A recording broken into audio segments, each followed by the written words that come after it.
Holy Gospel according to St. John, the 12th chapter. Glory to you, O Lord.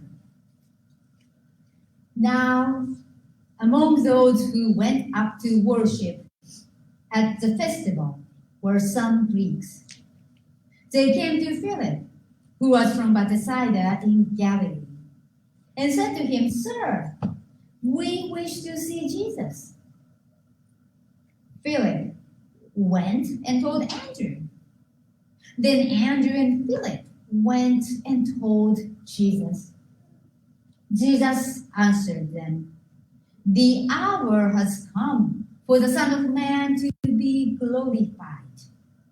Very truly, I tell you, unless a grain of wheat falls into the earth and dies, it remains just a single grain. But if it dies, it bears much fruit. Those who love their life lose it, and those who hate their life in this world will keep it for eternal life. Whoever serves me must follow me, and where I am, there will my servant be also. Whoever serves me, the Father will honor. Now, my soul is troubled. And what should I say? Father, save me from this hour? No, it is for this reason that I have come to this hour. Father, glorify your name." Then a voice came from heaven, "I have glorified it, and I will glorify it again." The crowd standing there heard it and said that it was thunder. Others said an angel had spoken to him. Jesus answered, "This voice has come for your sake, not for mine. Now is the judgment of this world. Now the ruler of this world will be driven out. And I, when I am lifted up from the earth, will draw all people to myself." He said this to indicate the kind of death he was to die. The Gospel of the Lord. Praise to you, O Christ. You may be seated.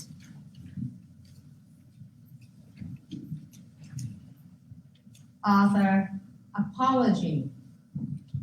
I didn't have time and stamina to type up the whole thing except like this. So I made it little visual today and hope you shall survive. If not, you tell me. You need to tell me. I told you every time. I have different kind of gifts God's given me, but I cannot read your mind. That's not the gift God has given. So if it's not quite sure, you need to tell me. Then we can work together, okay? So the visuals I have. Because today's story, which caught my attention so strongly, is this. The hour has come. Unless a grain of wheat falls on the ground and it dies, it remains alone. But if it dies, it bears much fruit. A grain falls and dies, and the life grows. So that's what my attempt of my artwork with.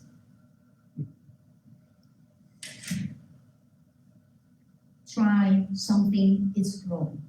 I need to tell you, my farm is very dry. I can't grow much of the stuff. But the image of like this makes me think of or come up with reminding me of volunteers. The spelling out of volunteers. Is there anybody good with English spelling? Let's see if I can get it.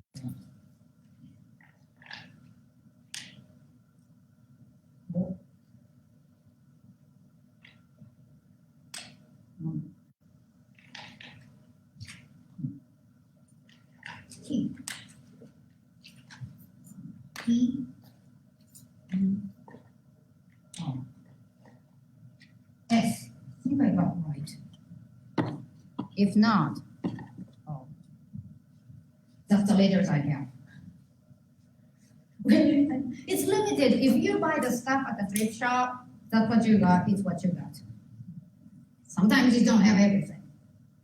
Volunteers. Do you know what volunteers mean? Nodding. What's volunteers mean? Tell us. It's when you're asked to serve in some capacity, and you're supposed to step forward, but everybody else steps back. Oh, that definition was new to me. So everybody step faster when you step forward. You have volunteered yourself. Or if you're not at the meeting, you get volunteered. Oh, that's another definition of volunteers. That's a good one. That's a good one. You provide service without compensation. Provide the service without. That's a bit. Also very good. Very good. That sounds like I like that one.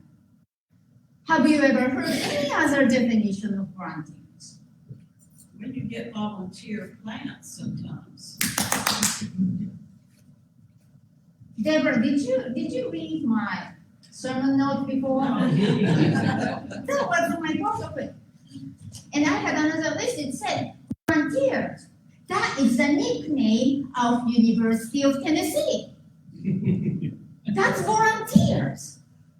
Of course, we don't live there. But that's what I heard. And I said, that's a unique name.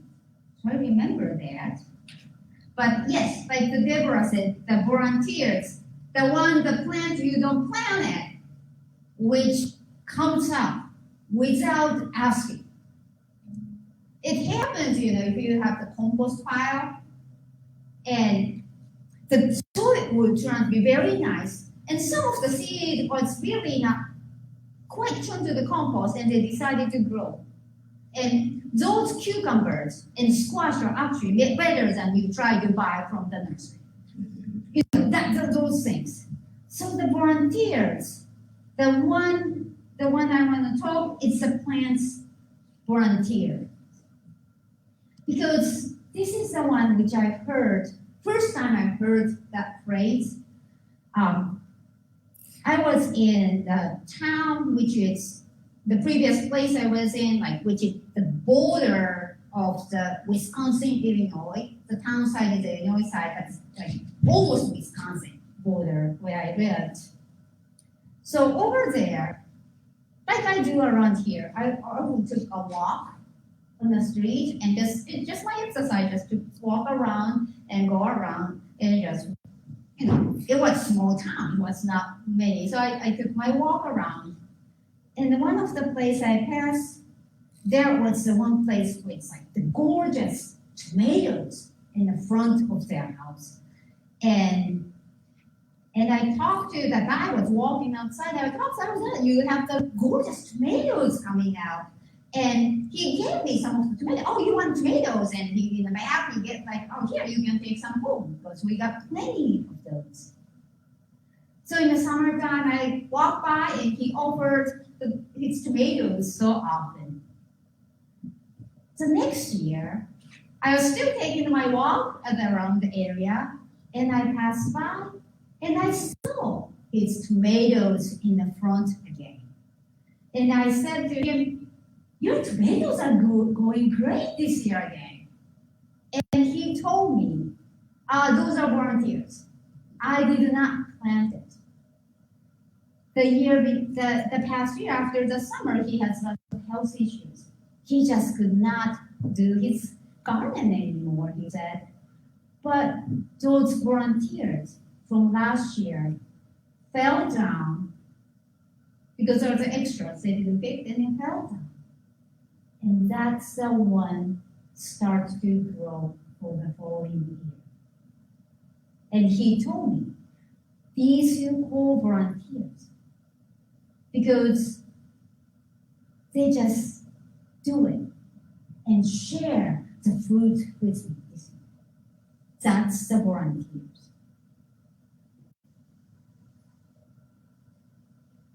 So the volunteers' story is connected to the today's story of my tiny lovely joy.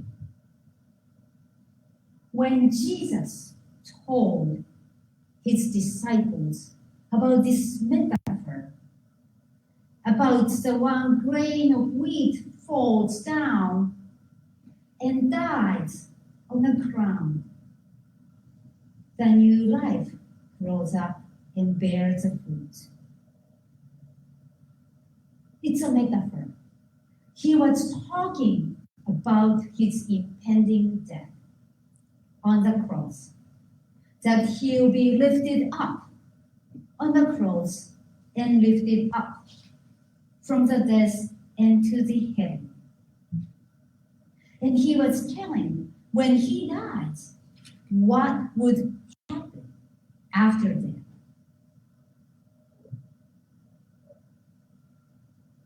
It will bear fruit. It will bear much fruit, a lot of fruit. This is a story that Jesus gave his life and gave his love for the world. The love grows. God's love grows and multiplies. A seed of love grew among his disciples and bore much fruit.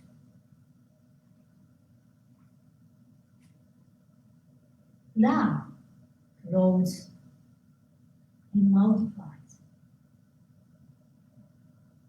That is the part of our experience, isn't it? If we receive love from somebody, the caring card, or phone call, or the tomatoes, or the watermelons, anything. When we receive love, the love of God grows and multiplies. So I have this little example.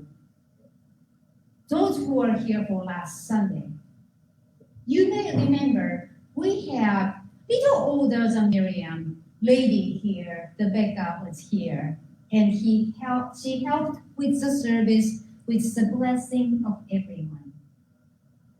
You might remember that she did. And if you don't, watch the service or talk to the young family. She really did help with this. After the service, we are mingling and visiting, as always we do on this aisle. She came back with the little glass jar with the flower in it. Those like flowers growing in right now and outside. She has this flower and brought to me and said, like, here. I took the little flower and it's still sitting in my kitchen counter, but looking at this, it's just a song came to me. It's a hymn we sang in Japan. Like, goes like this if I get right. 小さな花を買うにね、寂しい人にあげたなら whatever, ta da da da da da da するでしょう。愛の技は小さく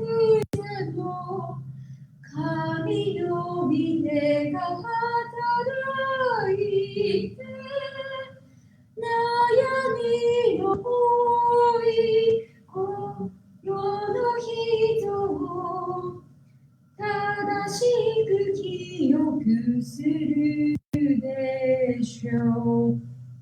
I think that it's originally English, like you do the deed kind of thing.